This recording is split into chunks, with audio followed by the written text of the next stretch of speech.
राजस्थान का शहर जयपुर कई वजह से मशहूर है। यहां स्थित नाहरगढ़ किला इन्हीं वजहों में से एक है, जिसकी वजह से यहां हर साल भारी संख्या में लोग आते हैं। नाहरगढ़ का किला जयपुर को घेरे हुए अरावली पर्वत के ऊपर बना हुआ है। इस किले को सन 1734 में जय सिंह के शासनकाल में हमलावरों से जयपुर की रक्षा के लिए बनवाया गया था। नाहरगढ़ का अर्थ होता है बाघों का निवास। बेहद खूबसूरत यह किला रात के समय शहर की खूबसूरती में चार चांद लगा देता है। यहां से सूर्यास्त बहुत ही सुंदर दिखाई देता है। 18 अगस्त की बात है, जयपुर के प्रताप नगर के रहने वाले इंजीनियरिंग के स्टूडेंट अनुज और उसके दोस्त सोनी सिंह इसी खूबसूरत किले को देखने के लिए घर से निकल पड़ते हैं। अनुज इंजीनियरिंग का छात्र है और संगरूर में पढ़ता है। दिन भर ये दोनों दोस्त घूमते हैं, मस्ती करते हैं। फिर उनका मन होता है कि वो सूर्यास्त देखें और रात में किले की खूबसूरती भी देखें। शाम को उनके पापा का फोन आता है कि बेटा घर कब तक आओगे। अनुज कहता है कि पापा 8:30 बजे तक हम लोग वापस आ जाएंगे, लेकिन किस्मत को कुछ और ही मंजूर होता है। जब ये लोग किले के रास्ते में ही किसी सुनसान जगह पर रहते हैं तो अचानक एक कार आती है और उसमें बैठे लोग इनको रुकने के लिए कहते हैं। ये रुक जाते हैं, लेकिन ये रुकवाने वाले कोई आम लोग नहीं थे। ये किडनैपर रहते हैं जो इनके कपड़े वगैरह को देखकर ये अंदाजा लगा बैठते हैं कि ये किसी अमीर घर के लड़के हैं।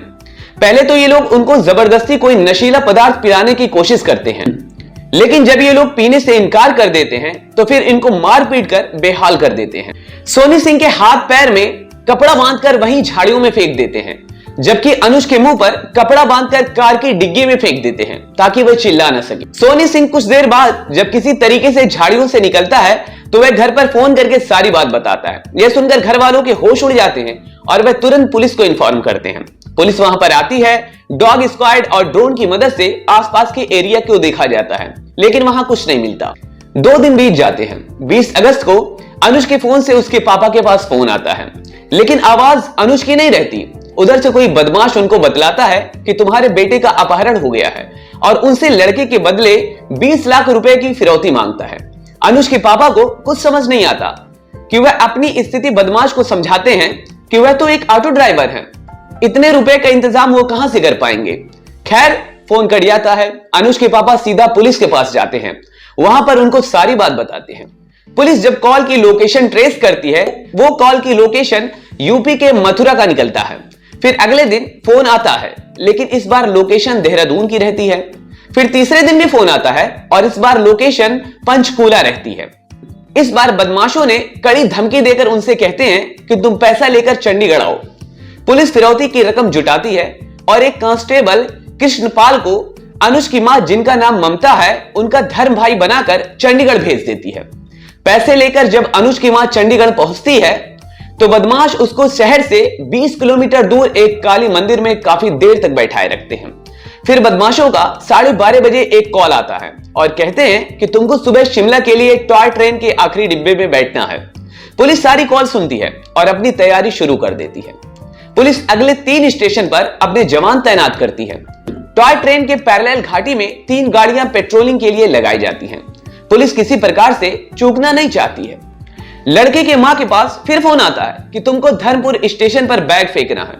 अनुज की मां ममता इस बार किसी तरह 4 मिनट तक बदमाशों को फोन पर उलझाए रखती है ताकि उसकी लोकेशन ट्रेस की जा सके। धर्मपुर स्टेशन पर खड़ी पुलिस को जब यह बात बताई जाती है कि बदमाश धर्मपुर स्टेशन पर हैं, तो वहां खड़े पुलिस को एक इंसान वॉकी टॉकी पर फोन करते हुए दिखाई देता है। तो पुलिस को उस पर कुछ शक होता है कि इस मोबाइल के जमाने में वॉकी टॉकी का इस्तेमाल क्यों किया जा रहा है। वह उसको पकड़ती है और सख्ती से पूछताछ करती है। तब वो अपने एक दूसरे बदमाश की ओर इशारा करके बताता है। पुलिस उसको भी पकड़ लेती है। उनसे सख्ती से पूछताछ किया जाता है तो उन बदमाशों ने बताया कि अनुज हिमाचल प्रदेश के सोलन में बंधक है।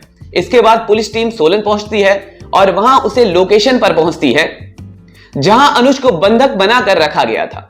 वहां कमरे में अनुज के साथ एक किडनैपर भी सो रहा होता है। पुलिस इतनी बारीकी से कार्रवाई करती है कि उसको खबर तक नहीं लगती। पुलिस एक एक करके सारे बदमाशों को गिरफ्तार करती है। तब उसे पता चलता है कि इस पूरे मामले का मास्टरमाइंड एक सॉफ्टवेयर इंजीनियर वीरेंद्र सिंह है।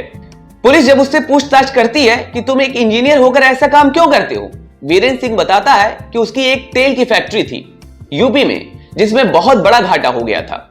उसी घाटे की भरपाई करने के लिए वह अपनी प्रेमिका के साथ मिलकर एक साजिश करता है। उसकी प्रेमिका सोलन की ही रहने वाली होती है। साजिश तैयार होने के बाद ये एक रिश्तेदार के घर से बहाने से कार मांगते हैं। वहां से वे जयपुर आते हैं। जयपुर से फिर एक नाहरगढ़ किले की तरफ बढ़ जाते हैं, जहां एक सुनसान जगह पर अनुज और उसका दोस्त सोनी सिंह उनको दिखाई देता है। उनके कपड़ों को देखकर ये लोग समझते हैं कि ये जरूर किसी बड़े घर के लड़के हैं, इनसे अच्छा पैसा मिल सकता है। इनको यह लोकेशन सही लगती है। ये लोग उनको रोक लेते हैं और फिर एक नशीला पदार्थ पिलाकर इनको बेहोश करने की कोशिश करते हैं। जब ये दोनों विरोध करते हैं तो उनके साथ मारपीट किया जाता है। अनुज को तो मारपीट कर उसके मुंह पर कपड़ा बांधकर उसका हाथ पैर भी बांधकर डिग्गी में फेंक दिया जाता है और सोनी सिंह को मुंह पर कपड़ा बांधकर हाथ पैर बांधकर बगल की झाड़ी में फेंक दिया जाता है। रात भर कार चलाकर ये लोग वापस सोलन पहुंचते हैं। वहां पर पहुंचकर ये अनुज की पारिवारिक स्थिति की जानकारी लेते हैं। उनको लगता है कि अनुज झूठ बोल रहा है, लेकिन जब उसके पापा से वो लोग बात करते हैं तो उसके पापा भी यही बताते हैं कि वो ऑटो ड्राइवर हैं। तो ये लोग सोचते हैं कि ठीक है, कोई बहुत बड़ी रकम नहीं, लेकिन उसे कुछ ऐसी मांग की जाए जिससे वह बंदोबस्त कर सकता है। इसीलिए उससे वह 20 लाख रुपए मांगते हैं, क्योंकि ये कोई प्रोफेशनल किडनैपर नहीं होते, पहली बार किडनैपिंग की कोशिश करते हैं। अपराध की दुनिया में यह उनका पहला कदम रहता है, इसीलिए जल्दी ही पुलिस के पकड़ में आ जाते हैं। दोस्तों, हमें भी सतर्क रहना चाहिए। हम जहां कहीं भी टहलने जाएं, हमें कोशिश करनी चाहिए कि हमें अपनी करंट लोकेशन अपने किसी परिवार के सदस्य को व्हाट्सएप के माध्यम से ही भेज देना चाहिए, ताकि हम जहां कहीं भी रहें उनको पता होना चाहिए। आप लोग अपना ख्याल रखें। जय हिंद, जय भारत।